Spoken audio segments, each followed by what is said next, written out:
It's 4 o'clock in Los Angeles. It is 6 o'clock in Chicago. And it's 7 p.m. here in New York City.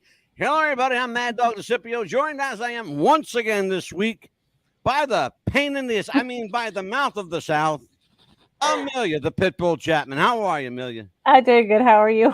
I'm fine. Hi, I Mary. almost called you a pain in the ass. Well, you actually are. See what I have to put up You're a with. good pain in the ass.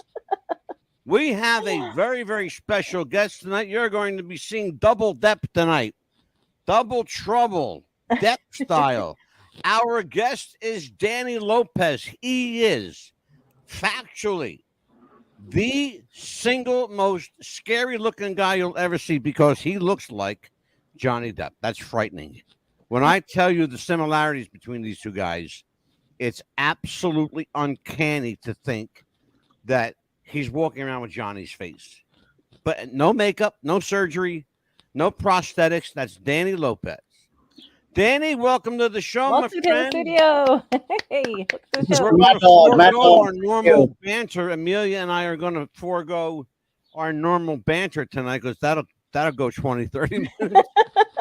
I But told we're you. going to get right into it. First of all, welcome to What's the Buzz, America's Best Podcast. Now on TikTok. We are now on TikTok. Yay, Papa, yay. So, yes. Want to talk to you a little bit. First of all, welcome to the show again. It's great. We to- had the chance to speak on the phone a bit. I'll tell you what, you could blow an hour talking to Danny Lopez on the phone.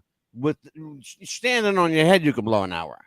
It's amazing because I have such a wide, range of topics I could talk to this young guy about. I call him young because he's a few years younger than me. I'm a senior citizen as a. Yeah, I'm more senior than you, brother. Trust me when I tell you. Oh man. But yeah, welcome, and we got a lot of stuff to talk about. Oh my God. When you first came into my radar, I thought to myself, "There ain't no way. This guy's got to be wearing makeup. He's got to have maybe some surgery done, a little nip and tuck." But then I do a little bit of research and I do some homework and I troll and I dig. And lo and behold, Danny Lopez has looked like Johnny Depp since he was just a wee little kid.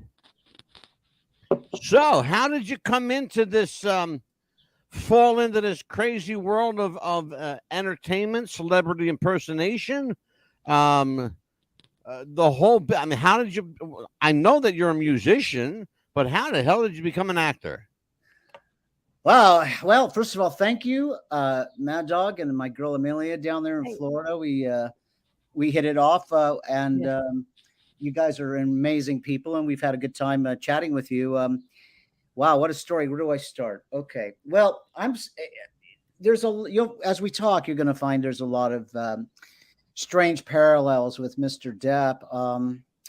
I grew up in Los Angeles, and I always wanted to be an actor. That was my thing.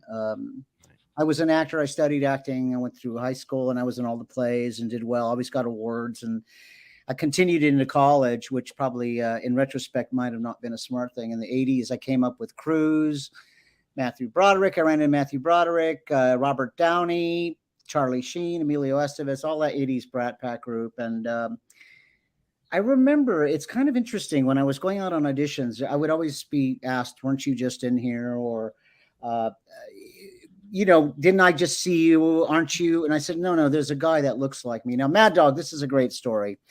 Back around 83, 84, my sister comes home after seeing a movie called A Nightmare on Elm Street. And my sister says to me, she comes into my room and knocks on the door and says, "Hey, there's a guy that looks like you from Nightmare on Elm Street." And I thought she was talking about Freddy Krueger. And yeah, get out of my no, there's a guy the kid who looked, I thought she was trying, I look like Englund with the makeup. And I said, "Oh, okay. Well, there's a lot of guys that have the dark hair and the superstar handsome looks, but it wasn't me." But, and so Mad Dog, what happened was this is the first time he came on my radar is when my sister told me about this film called A Nightmare on Elm Street. Interestingly, I found out later my agent, can I mention his name? Absolutely. Jack Scagnetti, who is a legend, and some of those of you that know Tom Sizemore's work will know Jack Scagnetti. I know who Jack was. Sure. I submitted you for Nightmare on Elm Street, but they went with a guy that looks like you. Well, it turns out his name was Johnny Depp. And that's the first time I heard his name. And I guess about a year later, he did a movie called He'll Kill Me for This, called Private Resort. And and I thought, well, this guy's just going to be, he's not going anywhere. So I continued with my career. Yeah. But interestingly, he caught on as time went on with Platoon, and then he jumped from Platoon to doing 21 Jump Street. And at that time, I wasn't having much luck with acting. I'd done a few things, but not really, just minor things. And I ended up saying, well, I've got to make a living. So I picked up the guitar. I played a little guitar. I took a couple of years in high school, and I knew basic chords. And at that time, I said, well, I'm not making any money acting. Maybe I could use my acting skills to do a Beatles show. And so I thought, well, I could probably play the one that doesn't sing. It turns out he sings well, and George Harrison. Mm-hmm. So I taught myself all the riffs and the licks, and I started playing music for a living. I got in with some of the Beatlemania guys from Rain, Steve Landis, and Sure. Kishman. You know these guys. Absolutely, of course. And they're just wonderful guys. I love them. They're still friends of mine to this day. And I started playing guitar for a living. Yeah. And that lasted all of 20 years. So remarkable. Yeah. Wow. Yeah. Absolutely remarkable. So you become an actor, and I'm an actor who became a musician. Yeah. Whereas Johnny was a musician, he came to LA with the band The Kids to get sure. to get his band started. And his wife at the time worked with Nicolas Cage, I think, and he met Nicolas Cage, who told Johnny about acting, and Johnny was desperate for work and money, and as we all are, all artists are. And Johnny ended up Johnny's a reverse. So he came into it as a musician who became an actor. Yeah. I came in as an actor who became a musician. I'm back to the parallel is almost a reverse parallel in some regard. Mm-hmm. So you were the actor that became a musician. Correct. When did you know that you had musical chops? I always loved the Beatles, Elvis and the Beatles and the Stones, Led Zeppelin, that era. I was a little kid, but you have older cousins and nephews, uncles and things. I met Elvis. We got to talk about that, because we'll take you down next time to the Elvis room. But I actually have things owned by Elvis. I have one of Elvis's guns and one of his belts, and I'm a big Elvis Presley fan. Long story, and Delta yelled at me at Graceland. I thought that was great. I got a photo of it somewhere. But I ended up in this world of music, of tribute bands, which in the 80s, tribute bands were huge. Mad Dog, there was a tribute band to just about every rock and roll. Absolutely. Everyone had a tribute. Absolutely everyone. Good ones, good tribute bands. Incredible. And now they're all, as we're losing the originals, the tributes are becoming the way to go. The actual bands are now tribute bands. Journey has a guy from a tribute band. Judas Priest has a guy from so it's evolved now to where the tribute band, where the train meets with the tribute band and the original band. Yeah. And that's fascinating, because when I had started, when the Beatles everybody was doing Beatles. I said, well, I'm gonna do something different. I'm gonna do the Monkees. Oh God. Which was my Beatles as a little kid. And I ended up being on stage with Peter Tork and Mickey Dolenz playing with the Monkees. Now imagine a kid in East LA growing up in a poor neighborhood, and I'm watching the Monkees every week, and I'm on stage with them playing Davy Jones with Peter Tork and Mickey Dolenz. It was so surreal. And these were the kinds of things that happened to me in tribute bands. I got to be friends with a lot of people who worked with the Beatles. George Harrison's sister was a good friend and a big fan of my band. I met Harry Nilsson. I met Walter Shenson, who produced A Hard Day's Night. I met Neil Aspinall, Pete Best. And it's so surreal. Pete Best is coming on the show. Is that right? Oh my God! One of my dear friends used to own the Cavern Club. Oh, okay. And I had her on the show, Debbie Greenberg. Wow. Yeah, Debbie and her father used to own the cavern. That's right. So And yeah. I was at the cavern actually. I went down there and sat in with the band, the English Beatles down there, up there, I should say. And so my career, I kind of backed into it in a way, Yeah. in that I stopped doing acting in favor, because the tribute bands do pay well. They do. And some tribute bands have international fame, like they get started and then you tour, and I was one of those guys. I was the first Beatles tribute band to play in the former Soviet Union. We played in Moscow and St. Petersburg, and that was really. And they had a lot of Russian Beatle fans, and I just thought, wow, they were blacklisted in the '60s. No, sure, absolutely. You couldn't own a Beatles record in the no. Absolutely not. And so it was interesting to be able to go there and play for these older folks who had gone through that type of censorship. Oh, sure. Yeah, and that was kind of a cool thing because my Beatles career probably in a lot of ways was just as big as doubling for Johnny because of the connection I had to the Beatles family. Yeah, and, absolutely. I in the late 70s, I was just a kid. I think I was in high school and at the time. And Mark Lapidus, who puts out the Beatle Fest, he had a lookalike contest. They don't do it anymore because I would win it every year for George Harrison. And sure. I thought, well, it was kind of cool because the only thing about when I was doing George is when I would finish, I would comb the Beatle hair back and I'd have the high hair and they'd say, 21 Jump Street. So the kids would think I was Johnny Depp playing George Harrison. Exactly. And so it was very strange, right? And then I thought, well, that's kind of cool. And, it was just a weird coincidence. And because, as you know, Johnny's a big Beatles fan. I think he's worked Oh, absolutely. Of course he is. McCartney, and a lot of us that in our age group, Yeah. Well, let's talk about that a little bit. I'm gonna go right there. So let's talk about that. At what point does Johnny Depp hear that there's a kid running around with his face? Immediately. My mother, this is the God's honest truth. Okay, I would only lie to Amelia because I'm trying to impress her. But Mad Dog, I'm going to give you the cold hard facts.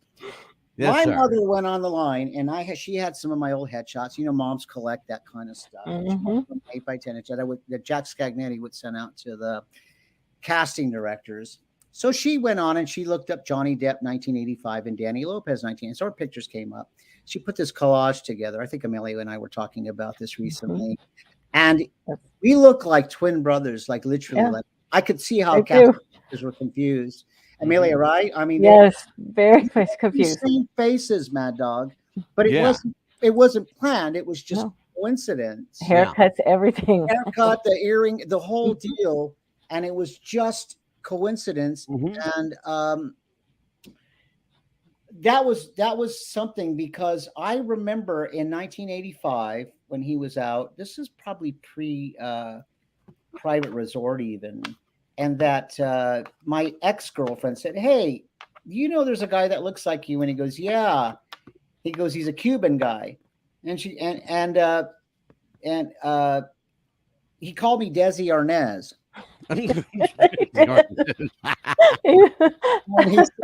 Oh, that's Desi Arnaz, not Danny Lopez. Desi Arnaz. Desi Arnaz. I wish I was Desi Arnaz. I love Desi Arnaz. And it was just kind of a funny thing. It wasn't a rivalry. It wasn't. It was just, Amelia, you probably said, "Oh, do I know you?" No, that's somebody else. Everybody has it.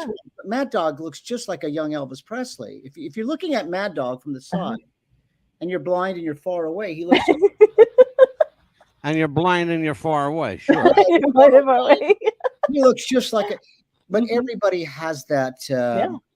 But what made it interesting was people that the mannerisms or something was the same with the casting director who looks at people all day. Yeah. My celebrity look-alike is a movie star, actually.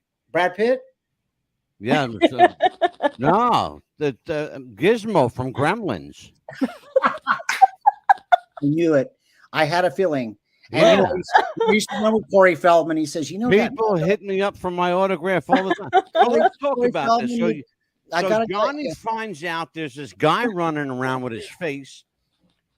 There's got to be a curiosity factor. Somebody has to say, all right, these guys got to meet here. Yeah. well, So when does this happen? When does the big meetup happen? 1985, we do meet, and he's going in, I'm going out. He's getting on a motorcycle, and he's just looking at me. And he goes, Desi. Oh my God, you really? That is funny. Wait me around. You're the guy stealing my gigs, And I looked, and he looked at me, and he looked down, and he kind of smiled, started his bike up, and that was it. That was my first encounter. So Really? I attribute it to, because it wasn't a diss though. It wasn't a diss. It was he was shy, and I found out later. Yeah. Johnny's very, very, very shy. Painfully. Yes, shy. he is. He's since gotten better. And my girlfriend at the time, and she was observing it, laughed, and she said, gosh, I wish I had had a picture of that, because it was the Twilight Zone episode where Looking in the mirror. they looked in the mirror. Yeah. And that was it. He was, and I didn't take it as anything weird. I just took it as he's quiet and he's shy. But but at some point, you're playing music, you're making a living, you're waiting for acting gigs to come in, and everybody in LA is auditioning, and everybody's going to every open call they can. Right. And I know what it's like. I've been that route. Right. So at some point you gotta hunker down, you gotta make a living doing something. That's correct. So you happen to look like this guy that's making a very good living. At what point does Danny Lopez cash in on his natural good looks? Well, this is the kind of thing how it's where the train meets, but it also splits. So when George Harrison of the Beatles, he's one of my favorites. He's a bit of a scouser, but he's really trouble when he's in, he does this sort of things. But George Harrison, the world of the Beatles came into my world. Sure. And made very good money playing George Harrison. So from about 1987, 88, Platoon was the last movie Jack Scagnani submitted me for. And it was shooting in the Philippines. Mm-hmm. And I'm thinking, I'm not going to. That was around the time of Marcos and the revolutions. Oh, sure. Yeah. Crazy stuff. Middle 80s. And I remember hearing that Johnny Depp took the part. Yeah. I think they were different parts, but I can't be certain. And that was the last acting venture for me. In as far as he got it. Obviously, it went big for him in the acting with 21 Jump Street and Edward Scissorhands. Sure. And for me, on the other side of the deal, it got big for me as George Harrison. To a point, we became kind of this cult Beatles band. Yeah. And I remember playing in a casino in Las Vegas, and we're doing our Beatles thing. And I had a great Lennon and McCartney lookalike. Mm-hmm. And a producer for, you'll love this, Mad Dog, you'll love this. Producer for Paramount Pictures comes up to us, and he goes, can any of you guys act? And I said, well, that's what I do. I'm an actor, blah, blah, blah. He goes, okay. He goes, I want to put you in a story about when Elvis Presley met the Beatles. Well, of course, the other guys didn't know that. I knew that because I'm a Beatles fan. And I said, okay. And he goes, it's a miniseries on Elvis, and we're going to recreate at the actual Bel Air place where the Beatles met Elvis. Yep. So we audition, and of course, I get through right away. I'm the first one picked. And I helped the other two guys in my band. I said, okay, here's what you got to do, man. This is walking them through it. So we were in a miniseries, the only miniseries and the only recreation of when Elvis Presley met the Beatles. So they had an actor there playing Brian Epstein and Colonel Parker. Mm-hmm. And so, Elvis wasn't real thrilled about meeting the Beatles because they were the new album. Yeah. There was a lot of animosity there. Yeah. I know the backstory on Elvis' part, not the Beatles. The Beatles were the Beatles. They were all excited to meet him. He could have gave a shit. They just wanted to meet Elvis. They didn't care about Dean Martin. None of that mattered. Yep. Sinatra, they didn't care. They wanted to meet Elvis. So long story short, my band, or two members of my band, and I don't know who the guy playing Ringo was, but they brought us to the house, put us in the costumes and the Beatles. We drove up in a 1965 limousine through the gates, and they had all these extras, and they were screaming, and we recreated when Elvis Presley met the Beatles. They had the Memphis Mafia guys there. I met Marty Lacker, Richard Davis, you know these guys, Mad Dog. I knew them well. I knew Fortis, Joe Esposito and Charlie Hodge very well. And everybody had a different story about that. Sure, absolutely. Nobody had the same. And so we sat there on the couch and stared at Elvis because we didn't know. Everybody agreed the Beatles didn't know what to say to him. They just basically sat there and stared at Elvis. And Elvis got uncomfortable. It was actually Paul McCartney that broke the ice. That's Danny. right. He says, "You're playing the bass." Because Elvis was sitting down playing a bass guitar. Well, Elvis got mad at them and said, "You know, if you guys are going to stare at me all night, I'm going to go to bed. I'm going to get up and go to bed." He did. That's exactly what he said.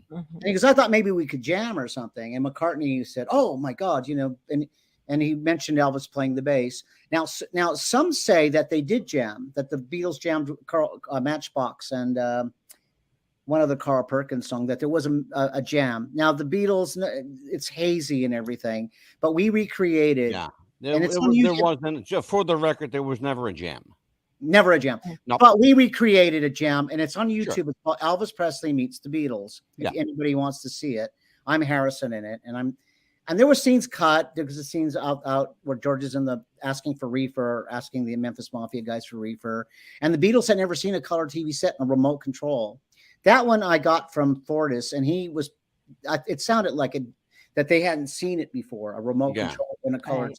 So John and George ran up to it and they're looking at it. And that scene was also cut, but I have the footage from it. Anyway, so from that went to playing in the casino, and Chevy Chase and Randy, cousin Eddie. Help me, Amelia. Randy Quaid. Randy Quaid. Yes. Randy Quaid and Chevy Chase came into the casino. And Chevy's watching us, and I'm like, fuck, I don't think he likes us, you know. And we finished our set, and he walked up to us. He goes, "I want to put you guys in my movie." Well, I didn't know what it was at the time. I was kind of removed from acting, and I said, "Sure. What is movie?" I go, "Oh man, we'd love to do a movie because it's called Vegas Vacation." Yes, I love that movie. And I love the vacation movies, right? Especially Christmas. We watch it every year. Yes. And so he said to me, he says, "What do you want us to do?" You know, obviously wanted us to be. He said, "Well, we'll come up with something." Oh, sure.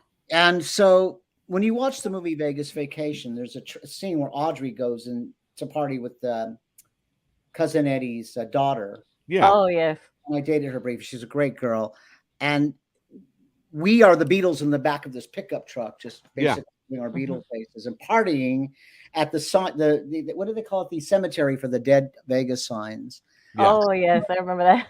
Yes. So here I am, guys. This is coming to a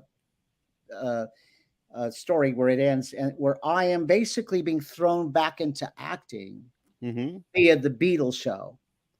And so I thought, well, God, you know, I'd love to get back into doing this. And I thought, well, you know, I was getting tired of it after 20 years. I went from about 85 to about 2005. Yeah.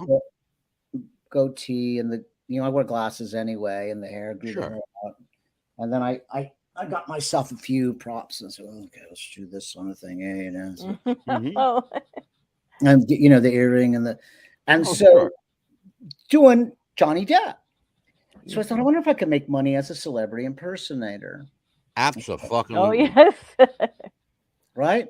Right. Show up. A lot of money if you play your cards right. Just act like I'm fucked up. Right. I had to do a double take. I was like, wait a minute, who's that? Is that Tim Burton there? Watching Johnny work as an actor, I can nail him, right? Whether it's Jack Sparrow. Oh, yeah. So I said, this could be interesting. I don't have a drummer to wait on. Yeah. I don't have the bass player bitching at me. I could put my guys in a suitcase, my costumes. Right. Absolutely. Of course you can. And this is the birth of the Danny is Depp thing. Okay. And what happened was Johnny Depp from 2003 to about 2010, right before he met Heard, was the king of the world. He was Elvis, Sure. right? There was no bigger Right. name. Oh, God, absolutely not. My Of course not. timing after the first pirate movie, I was almost catapulted into it because my first gig was a casino that paid me $10,000, right. Mhm. right, to walk around as Jack Sparrow. Sure. And I said, $10,000. Wow. And no drummer. I don't have to wait for the drummer. So Mad Dog, and this was 2005, like I said, and then the thing got crazy, right? I started out doing the celebrity impersonation. Then somebody says, hey, I got to have you in my commercial. Okay. Mm-hmm. Calls from Europe, calls from Asia. They wanted me in, name it, Vietnam. I mean, crazy places. Absolutely. Mongolia. Right. I thought, okay, this might be a way for me to get back into the acting part of the business, right? Sure, It absolutely. looks like it. I resemble him. So I thought, well, okay. So the thing went nuts because there were times that where if I would go out, people just assumed I was him. Right? Yeah. And so I started meeting these other celebrity impersonators. And about a year after I started, Maury Povich calls, the Maury Povich Show. And I thought, oh, shit, I'm not the father. I didn't do it. He's a tool. Oh, yeah. Maury's a I tool. was not the father, okay, of this. Right. And he says, I want to do a program on all the doubles for the lookalikes of the Angelina, Britney Spears. Yeah. Who knows, Snoop Dogg, whoever it was hot at the time. Sure, absolutely. And that started getting me offers in film. Mm-hmm. And I thought, well, okay. Well, now, are you being offered Right. guest spots? Are you being offered starring roles? Are you being offered walk-ons? Or, are you working for scale? Are you working all for of it? You're doing everything that comes your way. Depp related type things. Mhm. So, in other words, can you fly out? A lot of it public appearance, because Johnny, when he was living in France, he wasn't accessible. Yeah. You'll notice that Johnny, when he was with Perry D and his little kids, he was so far removed, which made his mystique higher. His mystery was much, like I said. Yeah. I think had Johnny stayed in France, well, that was the story. There was an artificial mystique. They were trying to create a mystique for him, but it didn't quite work because he's far too shy and far too down to earth. Right. A nice guy, a good guy, a really good human being, and in the wrong business. Yeah. The nicest guy, and I love Hollywood. I've been doing it my whole life. Think about how many years, Danny, Mm-hmm. it took for you to realize your dream. Imagine it took him 30 plus years, 35 years to finally realize his dream of being a musician. That's right. He didn't really want to be an actor, but look, they paid him ridiculous, pardon my language, folks, fucking money to do that nightmare film. He never made that much money in his life. That's right. For what he got for one movie. That's right. That's the same thing. He was selling pens. He was just trying to pay the rent. Yeah. And all of a sudden, I think he made $3,000 on, but $3,000 in '84, right? That's a lot of dough. And so as it became, it's just funny how I've kind of been catapulted back into acting, and he's doing music full time. So it kind of like works out in that weird kind of way. But the one thing that I was always grateful for, because as the double, as the guy, I would get the Marriotts, the 5-stars, and the limos, and and after a while, the girls, just everything. You think, oh man, I don't know if I'd be happy with this. It's weird. Everything you think would be. It's a strange thing. I saw it happen. Like the devil, the monkey's paw, or the Twilight Zone episode where the guy thinks he's in heaven, but he's actually gone down. He's right. It's a weird, crazy business, and I thought I get all the perks as the double, but I can go home. I can walk into a McDonald's. Absolutely. There's nobody going through my trash. There's not paparazzi hiding in a tree.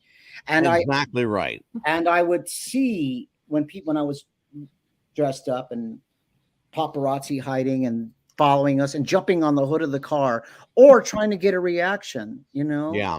Your wife's a whore, blah, blah, blah, saying things to get a punch shot, or Oh my gosh. No, they'll do anything to get that shot, the money shot.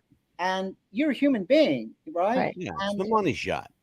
I'll tell you what, our guest from last night is actually here. He's got some nice things to say about you, Dan. I love him. Michael Simmons. This guy looks more like Gene Simmons than Gene does. I love him. Right. Yeah, he's the boy. A powerful and attractive man, Mr. Danny Lopez. And indeed, he is absolutely right. Right. You're a very fine-looking young fella. Amelia. I had I know that whenever handsome guys are around, that you want to throw 2 cents in. So go ahead and throw 4 cents in, okay? I noticed that one picture that you were just in the grocery store, just walking around with the cart, and nobody stopped you, like you were saying. We talked about that, Danny. Yeah. It's interesting. You walked into a grocery store looking like Johnny, and there's not one person in that photograph that even remotely turned around to look at you. It's the one thing, and I think every celebrity impersonator will tell you, Amelia, I think I told you this story, is that we don't look in the mirror and see the celebrity. I don't care how close you are to that person. Yeah. You don't see them. Right. So when we go out, we're not looking like I'm not looking like Johnny Depp. It's me, what I look like with my glasses. And so the number one question we get, because everybody has a double, and every time you watch a movie, there's a double on set that looks like that actor. Sure. Some of them assume the personalities. Oh, yes. I don't. I'm very extroverted, and Johnny's very quiet and shy. But I'm that other Gemini twin. I'm the one that's loud and obnoxious. But one of the things that they tell me, Mad Dog, you'll hear this every day. Do you know who you look like? Sure, absolutely. Every time. Mad Dog, that's the number one thing any lookalike will tell you. Do you know who you look like? And I always say Brad Pitt. And Gord, the English comedian. He's got a talk show in England. Graham Norton. Oh, sure, Graham. Yeah. Graham Norton sent me out on the subways, and everybody, crazy talk. So the girl goes, the real Johnny's on. She goes, I talked to you on the train. And Johnny's like, and Ricky Gervais is like, yeah, you did. And she goes, you told me you were Brad Pitt, which is what I usually say. And then Graham Norton says, wouldn't that be funny if that was really Brad Pitt she ran into? But it was me. So I've seen many talk shows where they've sworn to see Johnny Depp, but I know where I was and that it was me and things. So the funny bit is, why is he here? Like Amelia just brought up, why is Johnny shopping here? But it isn't uncommon, especially in England, because they don't bother him in England. Americans are the worst when it comes to that sort of thing. But you look so happy and carefree. That's what, not all the celebrities do that. They can't even, like you said. Yeah. They can't. Johnny can't go into it. I remember one time, and I think I told Amelia this story, where we went into the loo at the LAX. Yes. And he's doing his business at the urinal. And Mad Dog, this big football player, 6'9", 300-pound linebacker, comes up while he's doing his business. Hey, Willy Wonka, and puts his hand in his hand, and he's looking at him like, reminded me of that scene in Animal House where the guy. Yeah, which hand do you give him?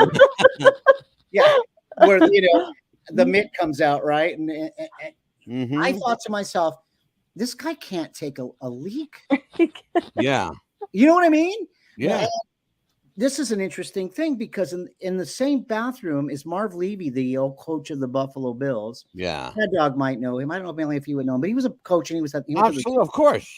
He went to the Super Bowl. I'm older than dirt. I know everybody. Marv Levy comes over and he says, it's got to be difficult for you. And I wasn't particularly depped up. I was just, and I said, he says, I can't wash my hands in Buffalo without people holding out their hands and stuff. Yeah. And it struck me that how lucky I was. And I'll tell you why, because like I said, what is it like for him? And I see through his eyes, I see how people approach you like you're a bomb or, like you're a thing. And they don't have, every person wants a barrier that you have your personal space. Sure. But imagine Mad Dog if you didn't have that.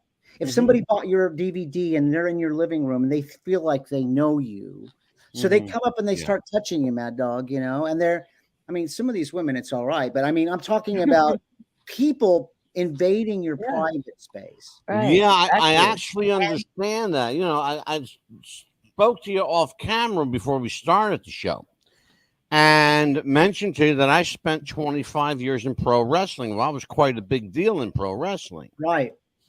And I understand what that's like to have that space invaded. Touching, getting, inspecting Tom like because literally pulling me into a picture frame so somebody could get a shot. Right. You know, I understand what that's like. Well, and it's quite uncomfortable. It's very uncomfortable because they feel like you owe them because they bought I bought your CD. I bought your. Well, here's what you're owed. Dick squat. Okay. Here's what you're owed. Nothing. I'm going to tell you why. You bought the ticket. Okay. It means you saw the movie. Good. Eat your popcorn and go to hell home. All right. Right. You saw the concert. Good. Did you enjoy the music? Great. Get up and go home. Right. That's right. It doesn't mean that you get to take home a personal souvenir like somebody's hair or their clothing, you know, or rip a patch out of their chest. Exactly. Mad Dog, you know the story when the Beatles came to America and they were at a party for the snobby rich in Beverly Hills. Sure. And a woman came up and snipped Ringo's hair. Yeah. And that it's a true story. Yeah, true story. He's telling you a true story. Wow. Yeah. And she cut his hair. I mean, she cut Ringo's hair. And this is the kind of thing where I remember when I was doing some doubling stuff where he couldn't do the Avril Lavigne video and they set me down to do the Mad Hatter. And I remember being on the set there and when I came out in that this is before the movie came out, every single camera on the set, you don't see this on a movie set, Mad Dog, you know this. You're not allowed to do that. No. But Depp was so big at the time, people said, screw it. They were just cameras everywhere. And I thought, oh my God. That's taboo, brother. I've never seen this on a Hollywood movie. But at that point, he was still very, very, very big, very popular. And it's so bizarre because with the whole thing with how things can turn like that, boom. Absolutely. And with the whole Amber Heard thing, and everybody knew that was going to be the Titanic. Everybody knew. Oh, that was a cluster fucking making, brother. Yeah. By the way, Tracy Adams says, "What's up, Danny? Miss you, bro." Tracy McDowell. Hi, Tracy. I love Tracy. There you go. Oh, we got a commercial break coming. 1987 when I was. You got your 5 minutes, Trace. We got a commercial break coming up. Oh, I got a commercial. I got a spot. We got a commercial break coming up. Tell you what, let me do my break here. And I hope my sponsors don't mind, but I'm going to do everything at one shot. So stay with us. We'll be back with Danny Lopez right after this word from Shopify. Sit back and enjoy a word from our sponsor at Shopify. Jess wanted to start a business when something surprising happened. Today, I'm going to teach you how to crochet. She started crocheting, like a lot. And her friends noticed. Jess, you need to sell those. So she signed up for Shopify and started building her business. Yes, I love that. And after a lot of hard work, this happened. Oh my gosh, I just made my first sale! You see, every day, hundreds of businesses get their first sale on Shopify. We got a ding! And the next could be you. So when you're ready to bring your idea to life and become your own boss, build it on Shopify. What's Buzz Podcast wants to welcome Radioactive FM 88.6 in Wellington, New Zealand, Radio Perth, Australia, and RTL Radio 102.5 in Milan, Italy. Welcome aboard, and welcome to the Buzz. Do you have sweaty balls or volleyball netty balls? It's time to make them ready balls. The Manscaped.com Lawnmower 3.0 will do the job and clean your knob with its patented no-nick head, so your head will function as desired.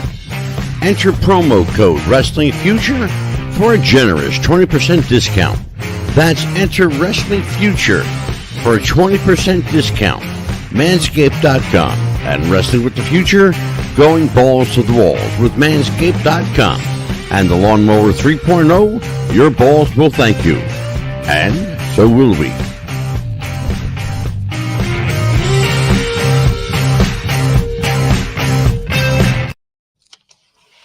Welcome back to America's Best Podcast. What's the Buzz? Our special guest tonight, Johnny Depp lookalike, actor, singer, musician, nice guy. His name is Danny Lopez. Danny, we are back. You got a little message here from Linda Rita Morgan. She says, "Hey, Danny. Oh, my sister. So good to see you." Linda, I love you. You're the best. I've known Linda forever. She actually has a crush on Edward Scissorhands. And I'm going to say, you know, I love doing Edward Scissorhands. That's my favorite Johnny Depp movie. Besides Deadwood. And she's a doll. She's from San Diego, and I came out with the full Edward, and it just about blew her mind. It blew her world. Was that one of the hardest costumes to wear, or which one was the hardest one to That's put a on? great question, Amelia, and I get that a lot. But honestly, for me, the hardest costume is the Mad Hatter. The makeup. I had Deborah Coleman, and she worked on the film. She did the makeup, and I did that, and it was 4 hours. And usually, yeah, it's a long time. You bring books and things, but the Mad Hatter was difficult because there was a lot of weird access. And I loved doing the character, but the makeup chair for that one was. But Edward can be tough too, and I don't like the leather outfit. I like the outdoor thing with the. The actual movie was filmed not too far from where I live. It's about like 45 minutes to an hour from where I live. Wow. On one street. It was not too far from here. Actually. Danny, do you get special requests to do certain film characters? I'm sure, you know, the Captain Jack has to be at the top of the list. I would almost be willing to bet money on it. It is. Well, that's a great question. Because I do a lot of Captain Jack type things, just not Captain Jack, because Disney is very protective of their properties. Yeah. I can tell you this, though. This is one of my favorite stories as a Johnny Depp double, and that Eugenio Derbez, and I think Amelia is familiar with his work. He's a big star in Mexico. He's the Jim Carrey of Mexico, they call him. He is. He's just a great guy. You know, you don't have to be Hispanic to know who this shit is. Oh, go ahead. Tell him in Spanish. I'm in Montana, okay? I think taco is the most Spanish. They can say the word taco up here, and that's about as much Spanish as people speak. But Eugenio Derbez, who was a lovely guy, was in a movie called Jack and Jill with Adam Sandler. I don't know if you guys. Nobody's. Of course. I love that movie. Johnny has a cameo in it with Al Pacino. They're at a Laker game, and Adam Sandler. So on the break, Eugenio Derbez, who was the gardener in Jack and Jill, said, "Johnny, could you do my film in Mexico City?" And this was the same time he was doing. I think he was doing The Lone Ranger at the time, because that was something I was supposed to work, but his stuntman lives here in Montana. But long story short, apparently, this is what I heard. You never know. It's Hollywood, right? So he says, no, but there's a guy that he's known from the motorcycle days, and said, check him out. And so Derbez calls me. Oh, no, he calls my agent. He calls my agent, Linda Collins, and he says, I really want this guy to play an action hero. And I'm 5'9", 120. I don't action hero. So I turned it down. And she calls me back. She goes, Adam, he was in an Adam Sandler movie, and he said, Johnny said about you. I said, oh. And I said, let me guess. It's playing Jack Sparrow. So Mad Dog. They said, well, sort of. And I said, oh, geez, this sounds good. It's the Mexican Jack Sparrow. And I said, oh, okay. I love it. He's called Aztec Man. So I love it.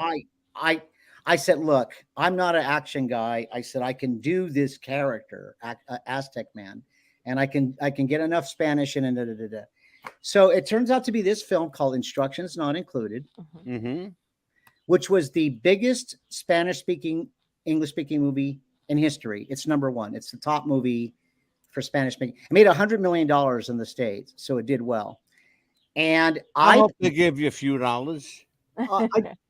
Well, you know, you do okay. I don't make Johnny Depp money, let's put it that way. But it was more for the experience to Sure. do this Jack Sparrow character Mm-hmm. as Aztec Man, as the Mexican Jack. As Derbez goes on later, no, it's the Mexican Jack Sparrow. And he liked my little, it was originally one line, but he saw I could act. And so he did this whole scene where I'm getting the girl and I'm getting the money and the fame and the limos. And he comes in and he's the stunt man and he's getting his ass kicked. And it turns out, he says, you know what? I want Johnny Depp in the court scene. He said, oh, he's doing Tano. He goes, no, I want you to play Johnny Depp testifying for me in court, which is ironic, right? Right. Yeah, exactly. Particularly before they, because this is during Amber Heard. And then I went on to write a deposition for him, for Amber Heard. But the funny thing is that I started doing these kind of weird parts. Yeah.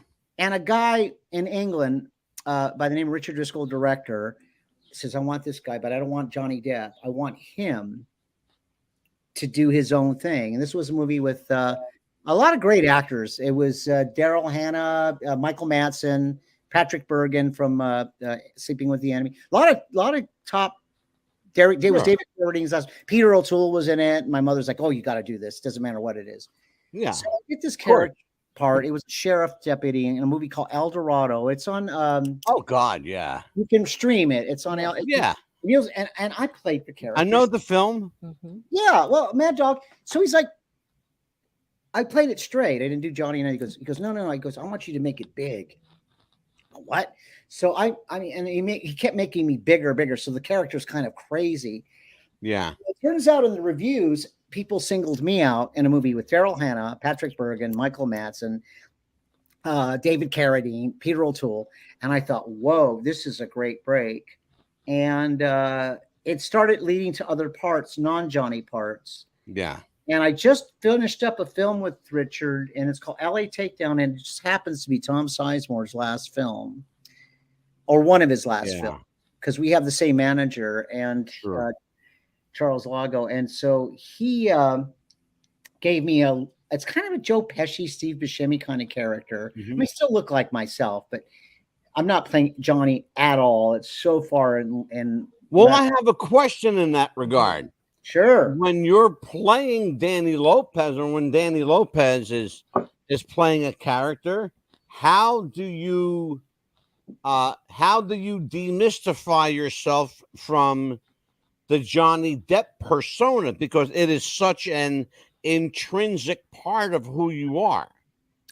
Wow, that's a great question. I don't think I've gotten that one before. The only thing I could tell you, Mad Dog, is that the opportunity. My nephew is a film director, and we're doing a film here this week, and he saw it. I always send it to him, and he didn't mention Johnny Depp, and I was so pleased that he didn't see it.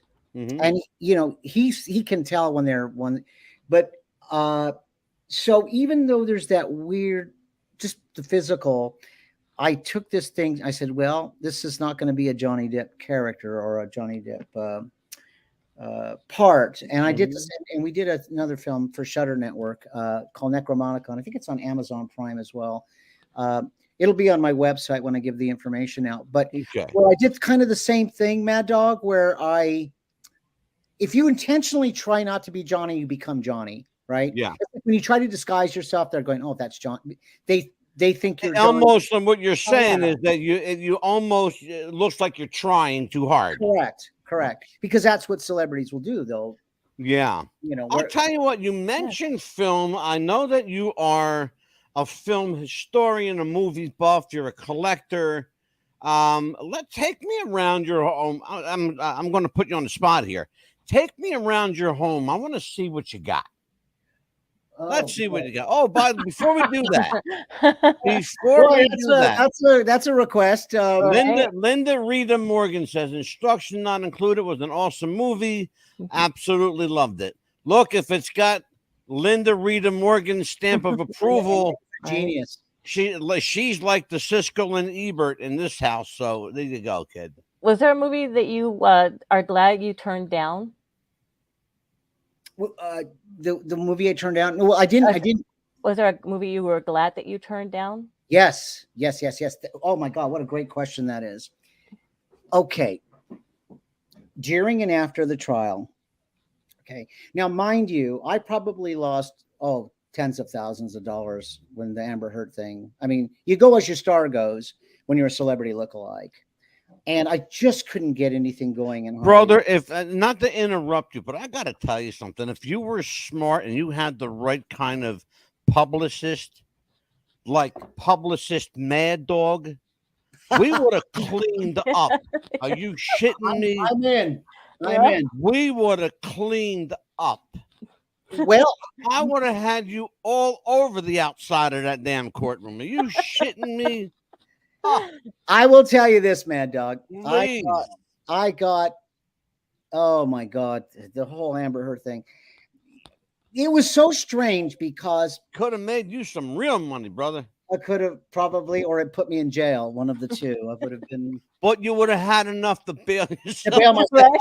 Yeah, that's Okay, exactly. I'll do it for this week, and then next week I'll have enough for next week. Right, to get out of jail. But Exactly. I mean, to answer your question, yes. Mhm. Right, immediately after the trial, I got approached by Hulu, Hulu, I think it was Hulu or Tubi, one of the streaming networks, to do a documentary about the case, but it wasn't going to take sides. And I said, well, I can't do this because I'm obviously biased, and there's no way I'm going to take anything that's going to make Johnny look bad. Yeah, And, of course. That's anyway, your bread long and story butter. short, it turned out that they found out I worked for him and stuff, so I couldn't be unbiased. And I wasn't. I was the most biased person against her from day one. I had heard things about her, and I don't want to get myself in trouble, but I'll tell you what, I'll get myself in trouble. okay, Amber Heard likes women, okay? Right. Let's just put it out there. That's it. Amber Heard could give two shits about Dick Squat, okay? She likes chicks. I like that. That was clever. I'm stealing. All right. I'm stealing that. I'm going to steal that one. Absolutely. And look, this is public domain now, babe. It's out there. All right. So, so I'm going to say it. Okay, she's a conniving little sneaky shit, you know. And that didn't like her from Jump Street. I didn't like her from day one. It was a money grab. All simple gets. It was a money grab. The chick knew what she was doing. Her lawyer knew what she was doing. Her lawyer was filmed 6 months into the trial. I'm sorry, 6 months prior to the trial, meeting with Johnny Depp, getting his autograph. That's right. And there's film of it. That's right. Wow. Okay. Well, $400 million went missing. So, you know, her lawyer was a Depp fan. Sure. Yeah. The judge. Well, the thing is that her acting talents were put on full display in that trial, and now we can see why she's retired. Because she's a lousy fucking actress, Danny. Mhm. Oh, She's a horrible actress. wanted to say, by the way, happy early birthday, because I know your birthday's coming up. And It is coming up, and Yeah. and I know you have family in town, so I know we're not going to keep you very Thanks, long. Amelia, for tipping the hat. Thank you. There went by that. the way, Amelia, you can also mention that I share a birthday with somebody quite famous. Yes. Actually, a few famous people there, but and it happens to be true. I've got my ID in here.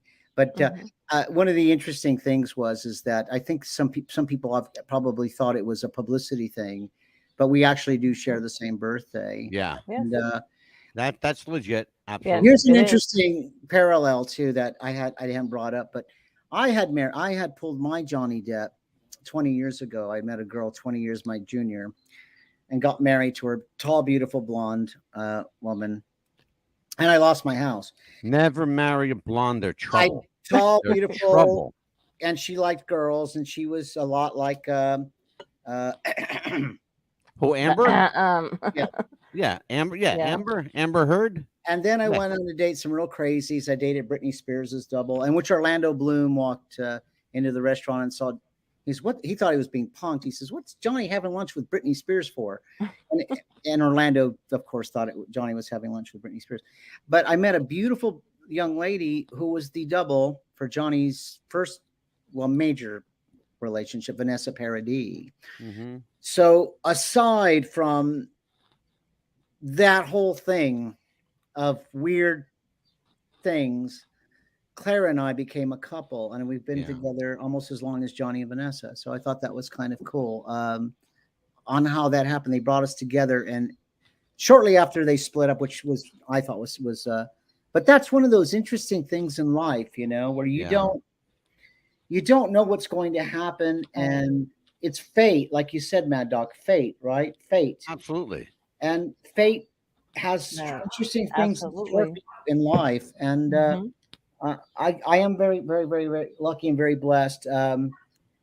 But thank you. I'll tell you what. When last we spoke, you were about to get up and show us around the little log cabin there in the woods.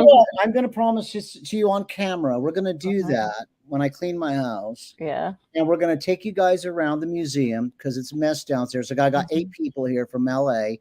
Yeah. And there's beds and bedding everywhere. So I don't want to trip and break my leg. But I promise you, we will do that again, where you will see things. Especially if you're a fan of the Universal Monsters, I have Oh God, absolutely. things from the 50s and 60s. I've got it's quite amazing, actually. Yeah. But, I'll tell you what. Let's in lieu of that, let's take a look at this. All right, Amelia.